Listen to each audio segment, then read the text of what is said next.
नमस्ते दोस्तों। आशा करता हूं आप सब अच्छे होंगे और एक नई डरावनी और सच्ची घटना सुनने के लिए उत्साहित होंगे। Hammersmith, London. साल 1803 है। अंधेरे से एक काली दंतकथा उभरती है।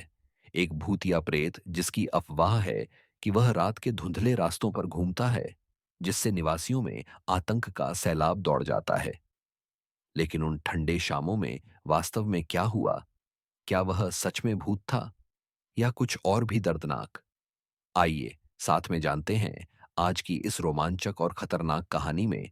और ऐसी डरावनी कहानियां सुनने के लिए मेरे चैनल को सब्सक्राइब करना मत भूलना। यह आम बात नहीं है कि कानूनी इतिहास और भूतिया कहानियां साथ साथ चलें। लेकिन यही हुआ है हैमरस्मिथ भूत के 1804 के मामले में, जो ब्रिटिश केस लॉ में एक डरावना अध्याय बन गया। 19वीं सदी के लंदन के उदास टेनेमेंट्स के बीच हैमरस्मिथ में आतंक की एक लहर दौड़ गई, जब एक दुष्ट आत्मा की रिपोर्ट्स ने पूरे समुदाय को घेर लिया। जब आतंक उन्माद में बदल गया, तो एक निर्दोष व्यक्ति की गलत पहचान में हत्या कर दी गई, जिससे ब्रिटिश न्यायालय थोड़े उलझन में पड़ गए। क्या किसी व्यक्ति को भूत को मारने की कोशिश करने का दोषी पाया जा सकता है? जवाब पाने में उन्हें हैरान कर देने वाली लंबी देरी हुई। इस असली डरावनी कहानी ने लगभग 2 सदियों तक चलने वाला एक कानूनी महाकाव्य छेड़ दिया। हैमरस्मिथ में भूत की भयावहता 1803 के अंत में लंदन के पश्चिमी हैमरस्मिथ के लोगों ने दावा करना शुरू कर दिया कि उन्होंने एक भूतिया प्रेत को देखा है या उस पर हमला किया गया है। कहा जाता था कि वह भूत एक ऐसे व्यक्ति का था जिसने पिछले साल आत्महत्या कर ली थी और उसे हैमरस्मिथ के चर्चयार्ड में दफन कर दिया गया था। उस समय का विश्वास था कि आत्महत्या के शिकार व्यक्ति ने एक महत्वपूर्ण पाप किया है और उन्हें नरक में सजा दी जाती है। उनके शरीर को पवित्र धरा में दफन करने की अनुमति नहीं थी, क्योंकि इससे उनकी आत्मा को शांति नहीं मिलेगी। इसी कारण स्थानीय लोगों का मानना था कि वे परेशान हो रहे हैं, क्योंकि आत्महत्या करने वाले व्यक्ति को वहां दफन किया गया था जहां उसे नहीं होना चाहिए था। भूत का स्वरूप लेकर रिपोर्ट्स में कुछ भिन्नता थी। कुछ गवाहों का कहना था कि भूत बहुत लंबा था और सफेद वस्त्र ओढ़े हुए था। तो कुछ ने कहा कि उसने बछड़े की खाल के कपड़े पहने थे, उसके सींग थे और उसके विशाल कांच जैसे आंखें थीं। 1804 में हैमरस्मिथ भूत का चित्रण, अनजान लेखक, सार्वजनिक डोमेन। ये समय अत्यंत अंधविश्वासी थे और भूतिया कहानी तेजी से फैल गई। जैसे जैसे लोगों पर इस प्रेत द्वारा हमले की रिपोर्टें आने लगीं, लोग धीरे धीरे अधिक बेचैन हो गए। विशेष रूप से 2 महिलाएं, एक बुजुर्ग और एक गर्भवती का दावा किया गया कि उन्हें स्थानीय चर्च के पास चलते समय हमला किया गया। कथित तौर पर यह इतना दर्दनाक था कि वे दोनों जल्द ही सदमे के कारण मर गईं। एक और हमले की रिपोर्ट ब्रूअर के सेवक थॉमस ग्रूम से आई, जिन्होंने दावा किया कि रात के समय चर्चयार्ड से गुजरते हुए उन पर हमला हुआ। कुछ एक समाधि के पीछे से फिसलकर उनके गले को पकड़ लिया। केवल तभी हमला रुका जब ग्रूम के साथी ने महसूस किया कि उनके दोस्त के साथ कुछ गलत है। Spring heeled Jack, Robert Coombs और प्लेस्टो हॉरर, ये सब भी उस समय की कहानियों का हिस्सा बन गए। त्रासदी से पहले आखिरी भूत दृश्य 29 दिसंबर 1803 को हुआ, जब विलियम गर्डलर नामक एक नाइट वॉचमैन ने बीवर लेन पर भूत को देखा। उसने पीछा किया, लेकिन भूत ने अपने सफेद ओढ़ने को उतारकर गायब हो गया। इस दृश्य के बाद कुछ नागरिकों ने उस क्षेत्र में सशस्त्र गश्तियां लगाना शुरू कर दिया, ताकि भूत पकड़ा जा सके। दुर्भाग्य से यह बढ़ता हुआ उन्माद त्रासदी में बदल गया। 3 जनवरी 1804 की रात को गडलर ने बीवर लेन के कोने पर इन सशस्त्र नागरिकों में से एक से टकरा गया। वह 29 वर्षीय एक्साइज अधिकारी और भूत शिकार बनने की चाह रखने वाले फ्रांसिस स्मिथ थे। स्मिथ के पास एक शॉटगन थी और उसने वॉचमैन से कहा कि वह भूत की तलाश में है। दोनों ने मिलकर भूत पकड़ने के लिए 11 बजे मिलने का तय किया, जैसा कि गडलर ने समय बताया था।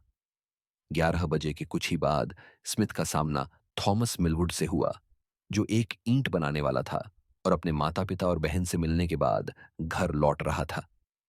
उस समय ईंट बनाने वाले सभी सफेद कपड़े पहनते थे और मिलवुड ने पूरी तरह से सफेद, बहुत साफ धुले लिनेन पैंट, फ्लैनल का नया, बहुत सफेद वेस्टकोट और एक एप्रन जो उसने अपने चारों ओर पहना था। आगे क्या हुआ, यह समझना आसान है। मिलवुड की बहन एन, जिन्होंने इस मुठभेड़ को सुना, के अनुसार स्मिथ ने कहा, तुम्हारी किस कद की हो, तुम कौन हो और क्या हो, डैम्ड, मैं तुम्हें गोली मार दूंगा। और फिर मिलवुड के सिर में गोली चला दी। गोलियों की आवाज सुनते ही कई पड़ोसी बाहर आए, यह देखने के लिए कि शोर का कारण क्या था। जब उन्होंने एक उत्तेजित स्मिथ को मृत शरीर के ऊपर खड़ा पाया, तो उन्होंने उसे घर जाने के लिए कहा, लेकिन उससे पहले ही एक पुलिसकर्मी आया और उसे गिरफ्तार कर लिया। मिलवुड का बेजिंदगी शरीर पास के एक सराय में ले जाया गया, जहां एक सर्जन, मिस्टर फ्लॉवर, ने बाद में शरीर की जांच की। मिस्टर फ्लॉवर ने पाया कि मृत्यु का कारण निचले जबड़े के बाएं हिस्से में शॉटगन की गोली का घाव था, जिसमें छोटे गोले, लगभग नंबर 4 के आकार के, में से एक ने गर्दन की कशेरुकाओं में प्रवेश किया और स्पाइनल मैरो को चोट पहुंचाई। स्मिथ को बहुत मुसीबत में डाल दिया गया। न्याय और कानून स्मिथ का जानबूझकर हत्या के आरोप में मुकदमा चला, और उसका मुकदमा उसके लिए अच्छा नहीं रहा। यह मिलवुड की आंसुओं भरी विधवा से शुरू हुआ, जिसने अदालत को बताया कि उसने अपने पति को उनके सफेद कपड़े ढकने के लिए चेतावनी दी थी। उसे पहले भी कम से कम एक अन्य अवसर पर भूत समझ लिया गया था, और उसकी पत्नी ने उसकी सुरक्षा को लेकर डर महसूस किया था। किसी ने भी यह शक नहीं किया कि क्या हुआ, लेकिन सवाल यह रहा, क्या मिलवुड को भूत समझकर शूट करना सही था? मिलवुड की बहन ने फिर भयानक गवाही दी। उन्होंने याद किया कि भले ही स्मिथ ने पहले ही अपने भाई को रोकने की चेतावनी दी थी, पर उसने लगभग तुरंत ही गोली चला दी। मुख्य न्यायाधीश लॉर्ड बैरनसर आर्चबॉल्ड मैकडॉनल्ड ने जूरी को याद दिलाया कि दोषी फैसला देने के लिए पूर्व नियोजन की आवश्यकता नहीं है, केवल हत्या करने का इरादा होना चाहिए। न्यायाधीश ने फिर यह भी कहा कि मिलवुड ने कभी स्मिथ पर हमला नहीं किया था, और उसे स्मिथ को उकसाने का मौका भी नहीं मिला था। इसके अलावा स्मिथ ने भूत को पकड़ने का कोई प्रयास नहीं किया और सीधा नजर में ही गोली चला दी। इसलिए वह मानते थे कि इस हत्या को न तो आत्मरक्षा का कार्य माना जा सकता है, और न ही एक दुर्घटनावश हुई गोलीबारी। मिलवुड के बचाव पक्ष ने स्मिथ के अच्छे चरित्र के कई बयान पेश किए, लेकिन न्यायाधीश को यह बिल्कुल भी पसंद नहीं आया। उन्होंने झूरी से कहा कि अच्छे चरित्र का मामले से कोई लेना देना नहीं है। स्मिथ ने मिलवुड को सीधा और साधारण तरीके से गोली मार दी। उन्होंने जोर देकर कहा कि मिलवुड ने कोई गलत काम नहीं किया था, और अगर वह भूत बनने का ढोंग कर रहा होता भी, तो वह केवल एक मामूली अपराध होता, कुछ ऐसा नहीं कि गोली मार दी जाए। 1 घंटे की विचार विमर्श के बाद जूरी ने हत्या के बजाय घातक हत्या, मैनस्लॉटर का निर्णय दिया।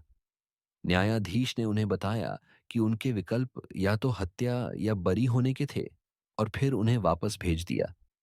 वे फिर लौटकर दोषी निर्णय लेकर आए। स्मिथ को फांसी और शरीर का विच्छेदन करने की सजा दी गई। बाद में राजा के अपील पर इस सजा को 1 साल की कड़ी मेहनत में परिवर्तित कर दिया गया। मामले की असली कसौटी यह थी कि क्या स्मिथ को उसके कार्यों के लिए जिम्मेदार ठहराया जा सकता है, भले ही वह एक गलत विश्वास, मिलवुड का भूत होना, का परिणाम था। उस समय न्यायाधीश ने कहा कि स्मिथ आत्मरक्षा का हवाला नहीं दे सकता, क्योंकि वह कभी किसी खतरे में नहीं था। वह गलत था, और उसने एक निर्दोष व्यक्ति की जान ले ली, इसलिए उसे सजा भुगतनी चाहिए। लेकिन यह सबको पसंद नहीं आया, यहां तक कि राजा को भी, जिन्होंने मूल सजा को कम कर दिया। स्मिथ ने गंभीर गलती की थी, लेकिन क्या यह वाकई उचित नहीं होगा कि इसे ध्यान में रखा जाए? इंग्लैंड के कानूनी तंत्र ने इसका फैसला करने में 180 साल लग गए।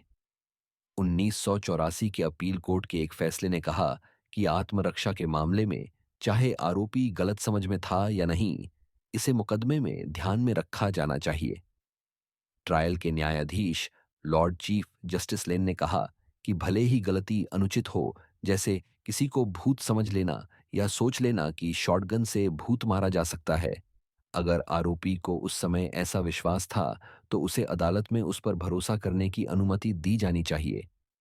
बाद में यह फैसला प्राइव काउंसिल द्वारा बेकफोर्ड आब क्वीन 71 में मंजूर किया गया और criminal justice and immigration act 2008 section 77 में कानून में लिख दिया गया।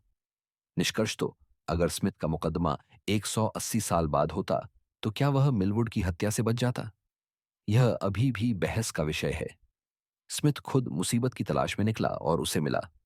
चाहे स्मिथ गलत था या नहीं, उस रात एक पूरी तरह से निर्दोष व्यक्ति की जान चली गई, क्योंकि किसी के अंगुली पर चुभन थी। यूके में आत्मरक्षा में इस्तेमाल की जाने वाली शक्ति पर कड़े नियम हैं, और यह विश्वास करना मुश्किल है कि कोई आधुनिक झूरी एक भूत के सिर में शॉटगन से गोली मारने को उचित शक्ति मानेगी। लेकिन एक सवाल बना रहता है, हैमरस्मिथ भूत वास्तव में कौन था? जैसा कि पता चला, असली दोषी एक बुजुर्ग जूता बनाने वाला और शरारती जॉन ग्राहम था। मामले के चारों ओर की सारी चर्चा ने उसे सामने आकर कबूल करने के लिए मजबूर कर दिया। उसके शिकारी ने ग्राहम के पोतियों को भूतिया कहानियां सुनाकर डरा दिया था और उसने उन्हें सबक सिखाने के लिए भूत बनकर अपना रूप धारण कर लिया था।